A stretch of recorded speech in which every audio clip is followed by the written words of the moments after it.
Team Rocky, like I live in Burlington and represent Chittenden Central. I'm Senator Larry Hart. I represent Orange County. At one point, I worked for Vermont Recovery Network. So You did? with Fawn Montaigne. Oh, yeah. Okay. Yep. Well, there you go. I worked for her. Okay. My predecessor, yes.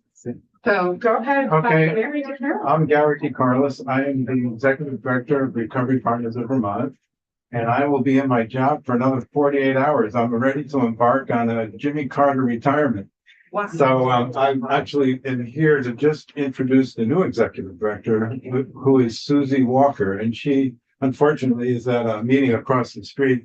But I did want you to know that Susie will be here, and we're looking forward to her taking things forward from here. So, Wonderful. Tell us what your Jimmy Carter retirement's gonna look like. well, that's a good question. It'll be probably everything from playing a little soprano saxophone to getting involved in my community and advocating. I'm a Burlington resident, and so do some local stuff, hopefully some writing legislators and all that kind of stuff. Yeah, Congratulations. thank you very much.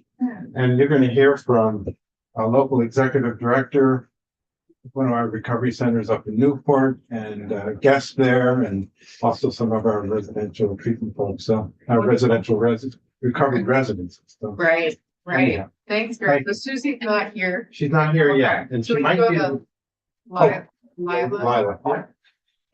Great.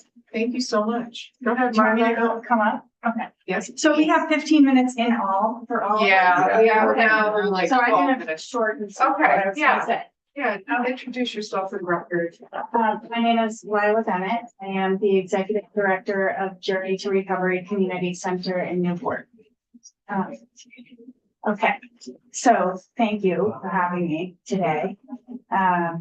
I am part of the Recovery Partners of Vermont, an organization that represents 14 peer recovery organizations across the state. I'm representing all of those members, and I'm here to ask you to please support our budget requests, which include a base increase of 1.6 million to recovery centers and 500,000 in opioid settlement funds to support the oral health initiative for the people that we serve. Together, we work within the peer support model to address substance use disorders and to meet our struggling and vulnerable people with what they need when they need it. What they need when they need it is a simple statement, but it means so much. It represents us being nimble on the front line as the target of how to support the vast numbers of people is ever changing. I've been the EDA for almost 5 years. It was April of 2020 when I stepped into the role. I'd actually considered applying to the role 3 years prior to that, but the position was part-time. And as much as I wanted to do that, I was a single mother with 3 kids, and I was freshly divorced from an abusive alcoholic, and it was not in the cards for me. But here's why this detail is important, and it is because I do this work to help people suffer less. I am a living, working example of how shared experience heals.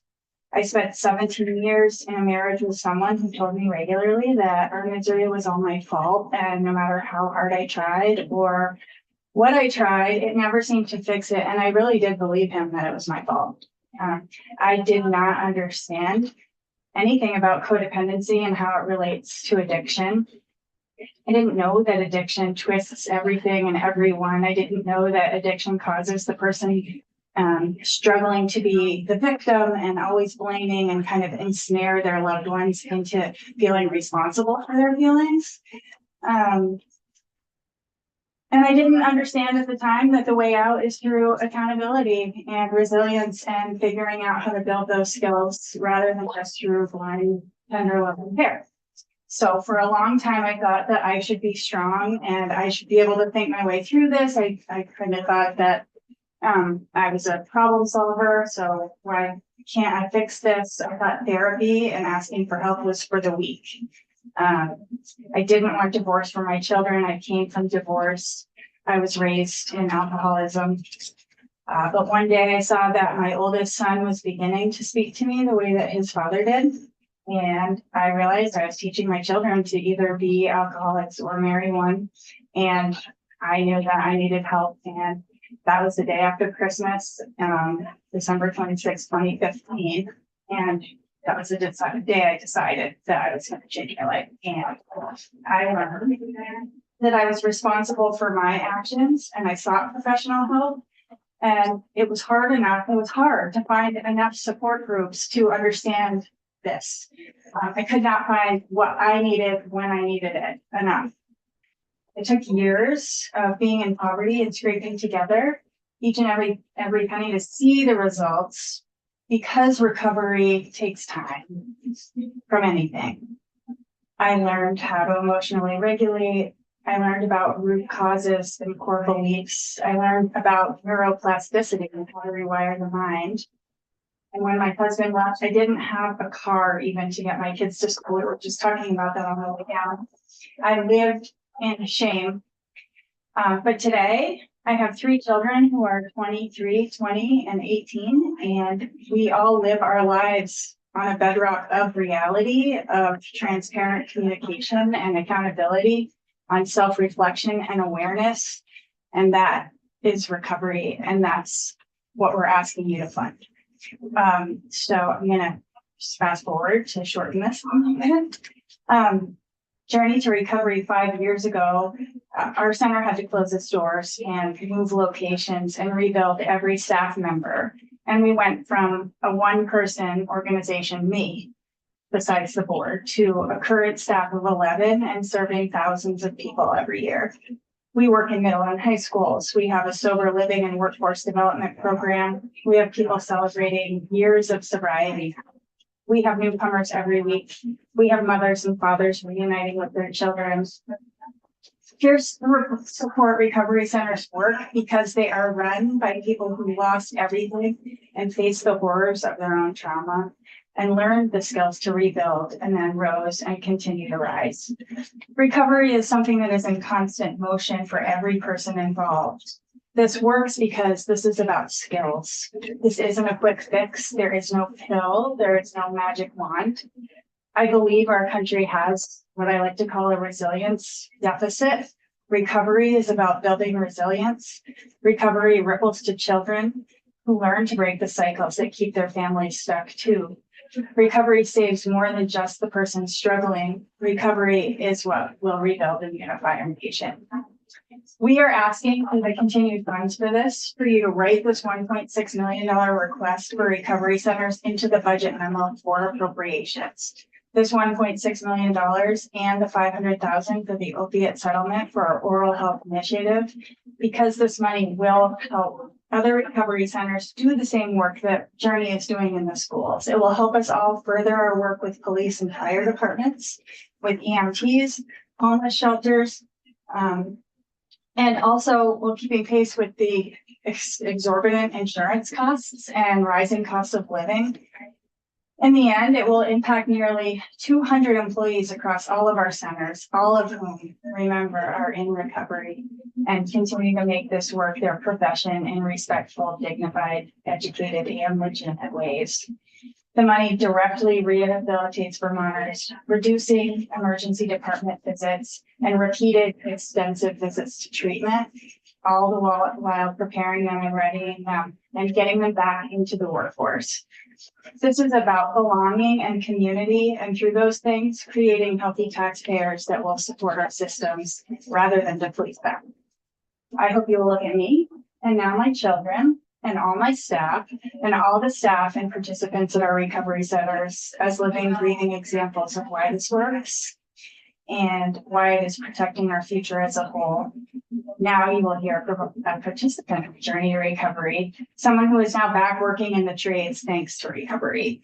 We are recovery and we are community, and our health ripples to the rest of the world. So thank you for listening. 1.6 or 1.8? 1.6.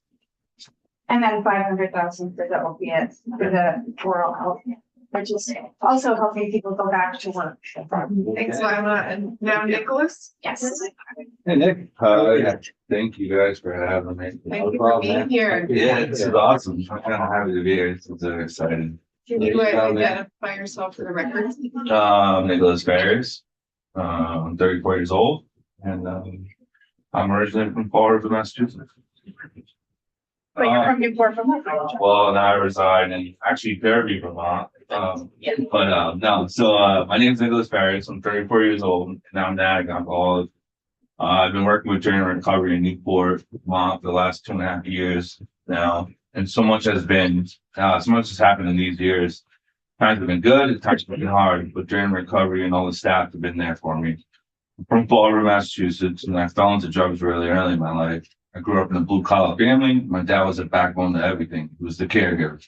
My father ended up dying when I was 13, and that was when my life turned upside down. I can remember saying to my mom that I will take care of the family now.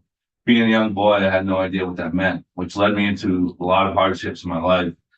I came from a family where we did not have dinner together or even say we loved each other. Even though I had everything, the feeling of belonging was never there, which led me down a road of seeking and searching for a place where I belong. Spent over 18 years trying to find my place and searching for that love that I never received as a young boy. Over them 18 years, I used drugs and alcohol to fill the void, to run from my emotions. But there was always one thing that was strong in my heart, and that was to have a family and to be a father. That dream came true. But it came true to a man who was 30 years old, but emotionally was only 17. I ended up getting myself into some trouble where I was no longer to be with my family or even be around my son. And not being able to deal with my emotions, I turned back to the one thing I knew would make me feel better and feel loved, and that was alcohol. At this time, I was living in a hotel, drinking my emotions away, but knew I needed the one thing in my life, and that was my son and my family. That's when I found Journey Recovery. I can still remember the first time I called. I was in the parking lot, and I was too scared to walk in, so I said I would be back tomorrow. When tomorrow came, I showed up and was welcomed with open arms, but I did not trust anyone in there. I stared at the build. I started building a relationship with the recovery coaches and Lila, but that still wasn't enough. I still pushed them all away, but Lila never gave up on me, and she would always check in on me and see how I was doing. And when she would even listen. I began to open up and trust, which sometimes I would never do. For the first year, I would come and go, but Lila never gave up, or any of the staff there, which showed me they cared and I had a safe place where I belonged. I ended up leaving Newport again and went to Burlington, thinking I could stay sober and put together a life where I could get my family back and son back. Well, that didn't happen. But once again, Lila never gave up on me. When times were bad and we would bump heads, when she would tell me the hard truths of my action, she showed she cared and that I belonged to something so much better than alcohol. So once again, I come back from Newport, back to Journey Recovery, back to the loving and caring people that I have been looking for as a family. Well, we made a plan and off I go to rehab, and I go so I do my time and keep doing my check-ins with Lila. And then she asked me to come live in her sober living house, which is Ben's house in Derby. So I say yes. I've now been there over 2 months, and to say everything is great, I would be lying. So I spent my first month or so going to meetings every day and doing check-ins and attending groups at Journey Recovery. But when I walked through the doors this time, I felt that I was home. I felt like that I belonged. I've been learning so much about my emotions and my triggers and about community and unity, and this is all from Journey Recovery. I've learned to trust, and I've learned that people want to see me grow in my recovery and that there's better feelings than that. I'm now back to work at JP Seaport Construction, and it can be hard, but I've learned to be a light and to share my experience, strength, and hope, and to keep trying to build a community even outside the doors of Journey Recovery. I have business with my son, all things Journey Recovery. I have to thank Lila and her team and all the passion and commitment they've shown to each person who walks through those doors. Because if it wasn't for them, I don't know where I'd be right now. Because of all the tools and commitment they have and how transparent they are, they have given me strength and trust, and to trust what they say and to believe in the process of turning things around. I'm becoming the man and father I've always set out to be. And I'm so glad I walked through the doors and began, and because Lila has given me so much hope, I am now someone who is back in the world, working and being a productive member of society, and also spreading the word of hope and growing a community and seeing the unity come together, even outside the doors. I have to thank Lila for never giving up on me. I'm so grateful for Journey Recovery and to be part of something so amazing and special. It is my honor. I wouldn't have any of these things if I never felt that place where I belong.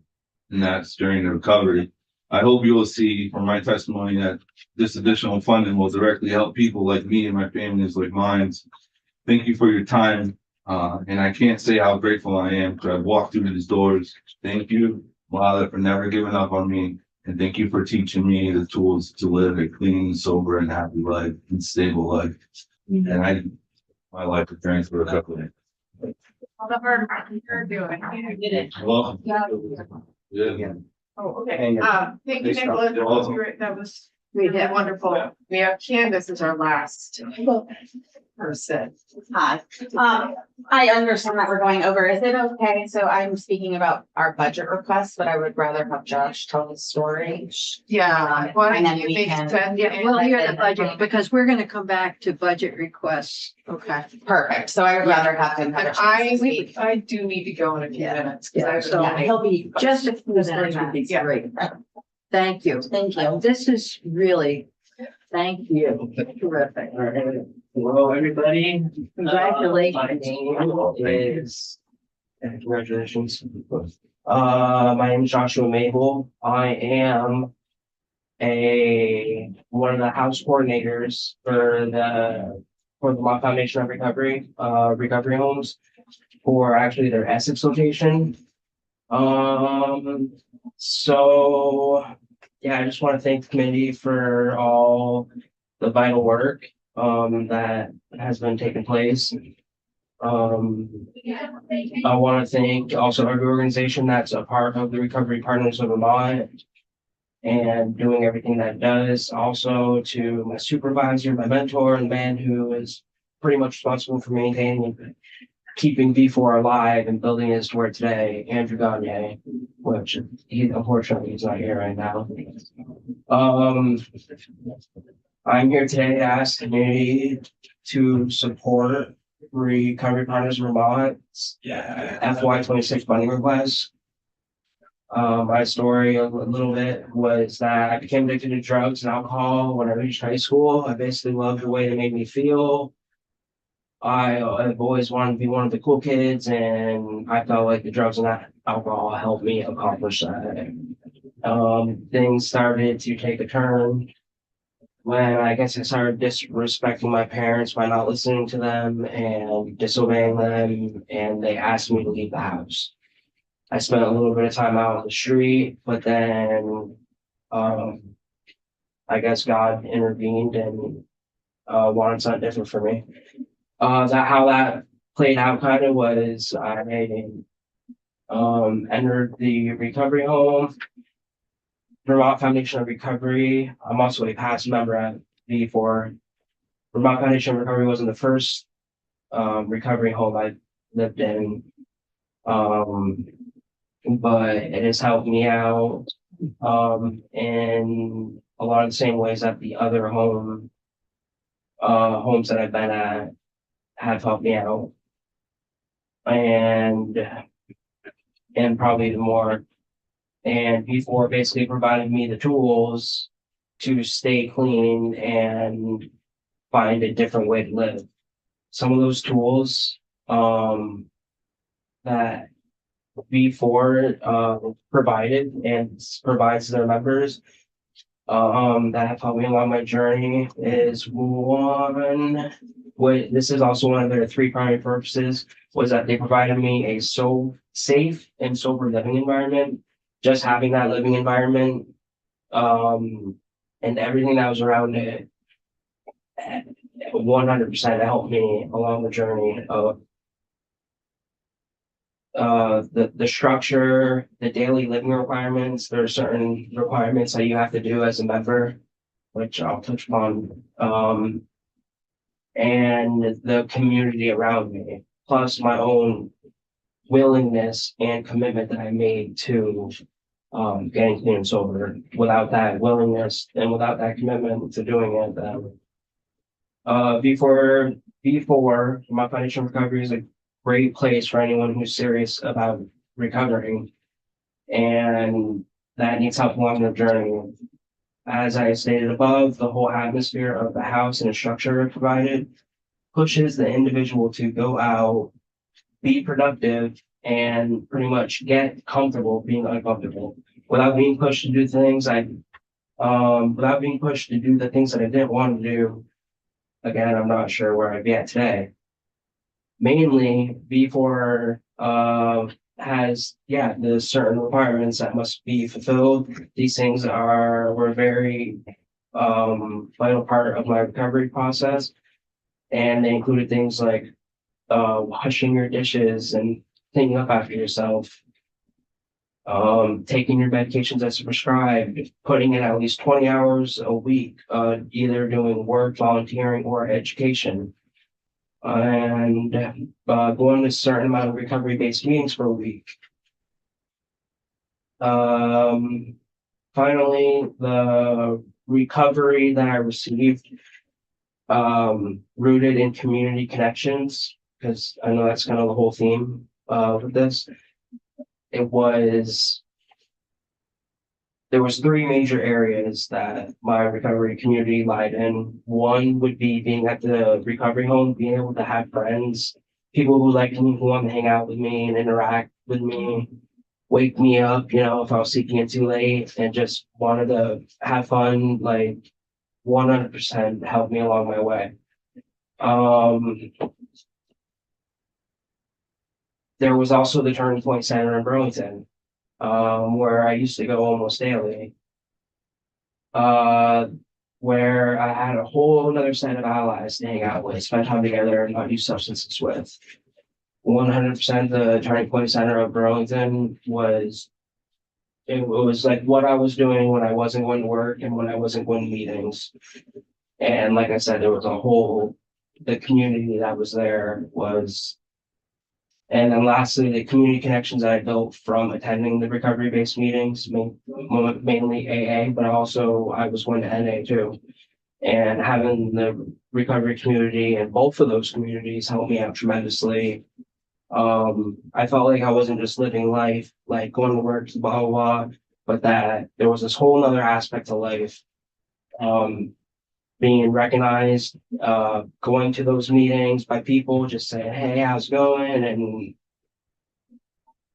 And so yeah, that's pretty much it. All of those things, my recovery home, the Turning Point Center, and plus being part and involved in AA and NA had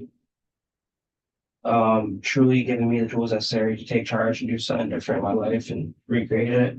I respectfully urge the community to support Recovery Partners of Vermont's FY26 funding request to ensure that certified recovery residences will continue providing safe, stable, and supportive housing for individuals in recovery. Thank you for your time. Thank you. Well, thank you all for being here. As you know, legislative time gets compressed, but your bringing folks in is really important to us, and we totally appreciate it. Thank you for sharing. Thank you so much.